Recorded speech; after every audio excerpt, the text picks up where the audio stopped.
मुमरा कौसा में गंदगी और खराब पानी को लेकर थाने मनपा पर किस तरीके से फूटा मर्जिया पठान का गुस्सा, सुनिए। मुंबई टीवी, हर खबर सच के साथ। मैं हूं अफजल शेख और आप देख रहे हैं मुंबई टीवी। आप सभी जानते हैं जब से बरसात की शुरुआत हुई है, जब से लेकर अब तक पूरे मुमरा कौसा में सड़कों पर गंदगी और कचरे आपको दिख रहे होंगे, और साथ ही साथ जो खराब पानी आ रहा है उसकी वजह से बढ़ती बीमारियां भी हो रही है। और इसी सब चीजों को देखते हुए आज मर्जिया पठान का गुस्सा इस कदर मनपा प्रशासन पर फूटा कि उन्होंने जमकर जो है आरोप लगाए और साथ ही साथ विधायक और महाराष्ट्र के मुख्यमंत्री एकनाथ शिंदे से जो है गुहार लगाई है कि इस मामले को लेकर संज्ञान ले, ताकि मुमरा कौसा में जो बढ़ता कचरे का अंबार है या गंदा पानी है उसको लेकर मनपा प्रशासन पर जो है एक सख्त कार्रवाई की जा सके।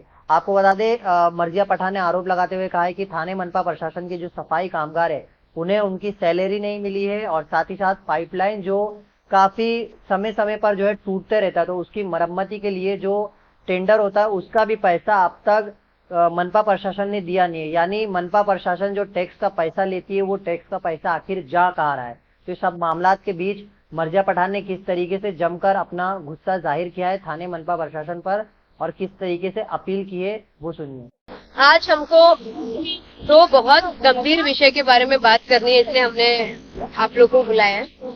लोग काफी तकरार करते हैं कि यहाँ पर कचरा जमा हो गया है, यहाँ पर हो गया, यहाँ से उतरा नहीं है। सही बात है उनका बोलना, पर उसके पीछे का रीजन कभी कोई स्टडी नहीं करता है। तो वो रीजन बताने के लिए मुझे बहुत जरूरी लगा कि हमको उस बारे में भी बात करना चाहिए कि महापालिका किस तरीके से फेल हो रही है। पहला कि वो जो सफाई कामगार है उनकी 3-3 महीने की, जो लोग सफाई कामगार है 3-3 महीने की उनकी पगार जो है वो रोक के रखे हुए हैं। कैसे काम करेंगे वो बेचारे?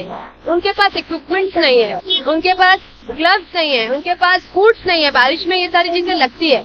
उनकी 3-3 महीनों की पगार रुका के रखी है। जब हम आपातकालीन में कॉल करते हैं कि आप जेसीपी भेजिए, डंपर भेजिए, तो उनके पास एक जेसीपी है, एक डंपर है, उसमें आप पूरे मुमरा कौसा को कैसे कवर करेंगे, इतने बड़े मुमरा कौसा को? जब पानी की लाइन टूटती है 8-8, 9-9 दिन के लिए, तो कोई बनाने के लिए नहीं आता है। मुमरा कौसा में इतना गंदा पानी सर्कुलेट हो रहा है जिसकी वजह से आप जाइए म्युनिसिपैलिटी हॉस्पिटल में जाइए, आप प्राइवेट हॉस्पिटल्स में जाइए, आपको पता चलेगा कि कितने लोग स्टमक इन्फेक्शन से बीमार हो रहे हैं, उनको पेट का दर्द, उल्टी, ये सारी चीजें हो रही है। आप जाके रिकॉर्ड निकालिए। तो उसका मेन रीजन क्या है? पानी का सर्कुलेशन है, जो कि मेरे हिसाब से जो है बहुत बहुत बहुत गंदा पानी सर्कुलेट हो रहा है, इसलिए लोग बीमार पड़ रहे हैं। 8-8 दिन लाइन टूटती है, हम संबंधित अधिकारियों को, डिपार्टमेंट को कॉल करते हैं, तो वो आते देखते पर कोई एक्शन नहीं लेते। उनका भी यही बोलना है कि हमारा बिल पास नहीं हो रहा है काम करने के लिए। तो जब पानी वालों का बिल पास नहीं हो रहा है, सफाई कामगार की सैलरी नहीं दी जा रही है, तो थाने कर का टैक्स का पैसा कहाँ जा रहा है? महापालिका उसको कहाँ यूज कर रही है? ये मेरा सबसे इम्पोर्टेंट पॉइंट है।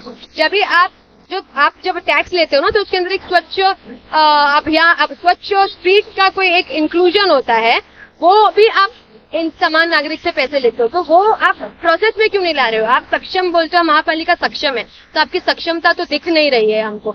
2 साल से महापालिका डिसॉल्व है, इसलिए आपका इग्नोरेंट बिहेवियर है, आप एक्शन टाइम पे नहीं लेते हो, सही से काम नहीं करते हो।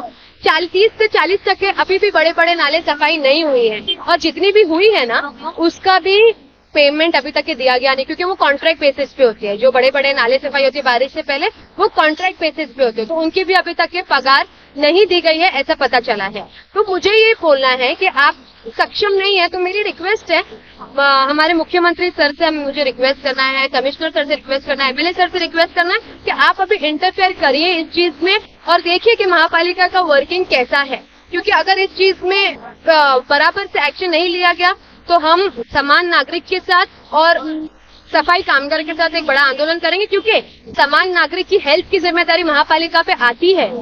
आपका उस पर कोई ध्यान ही नहीं है, आपका उस पर कोई लक्ष्य ही नहीं है। तो मेरी ये रिक्वेस्ट है कि आप दोनों पॉइंट्स पर इस पे जरा फोकस कीजिए, आप इस पर दोनों पॉइंट्स पर काम कीजिए, नहीं तो हमको हमारे लोगों के साथ बड़ा आंदोलन करना पड़ेगा। बारिश से पहले नाला सफाई को लेकर आपने कुछ पत्र व्यवहार भी किया था थाने कमिश्नर को लेकर, और उस वक्त भी आपने यही कहा था, लेकिन उसके बावजूद भी अभी तक महापालिका इसके ऊपर बिल्कुल ध्यान नहीं दे रही। इसको लेकर क्या करें? नहीं हुए, नाले सफाई हुए, बट पूरी तरीके से नहीं हुए।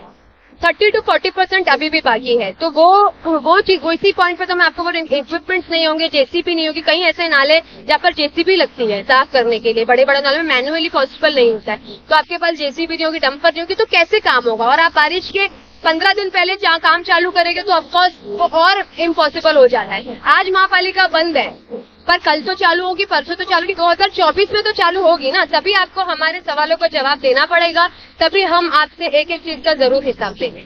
ऐसी तमाम अपडेट से जुड़े रहने के लिए सब्सक्राइब करें मुंबई टीवी। मैं अफजल शेख फिर हाजिर हूँ एक नई न्यूज के साथ।